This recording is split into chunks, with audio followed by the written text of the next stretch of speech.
হ্যাঁ ভাই, আর্জেন্টিনা হারি নাই, আর্জেন্টিনাকে হারানো হয়েছে। আর্জেন্টিনা দ্রুতবাস থেকে বলা হয় যে কোনো মূল্যে ম্যাচ হারো, আমরা শিরোপা চাই না, তোমরা নিজেরা নিজেদের সুরক্ষা নিশ্চিত করো। আর্জেন্টিনা যে এত খারাপ খেলবো আমরা কখনোই তা ভাবতে পারিনি। আর এই খারাপ খেলার পিছনে রয়েছে অনেক রাজনৈতিক ঝামেলা। ইংল্যান্ডের সাথে ম্যাচ জিতার পর আর্জেন্টিনা একটা পতাকা প্রদর্শন করেছিল, সেই পতাকাই তারা দ্বীপ ফেরত চেয়েছিল। এই কারণে ডোনাল্ড ট্রাম্পের সাথে রোমেরও হাত মিলায়নি। আমি নিশ্চিত চিকি তাপিয়া জাতীয় দলকে ছেড়ে দিতে রাজি ছিলেন না, মেসিও ছিলেন না, কিন্তু তাদের সামনে আর কোনো উপায় ছিল না। জানো গতকাল দল কি করেছিল? তারা প্রথম গোল খাওয়ার অপেক্ষায় মাঠে নেমেছিল।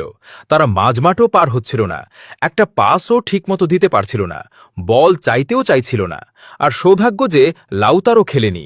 সে এমন কিছুর বাইরে ছিল যা আমাদের কারণে নয়, বাইরের কোনো কারণে ঘটেছিল।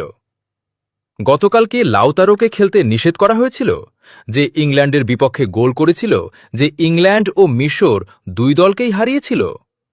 আরেকটি গণমাধ্যমে আসে যে বিশ্বকাপকে বয়কট করো বলেন উয়েফা সভাপতি।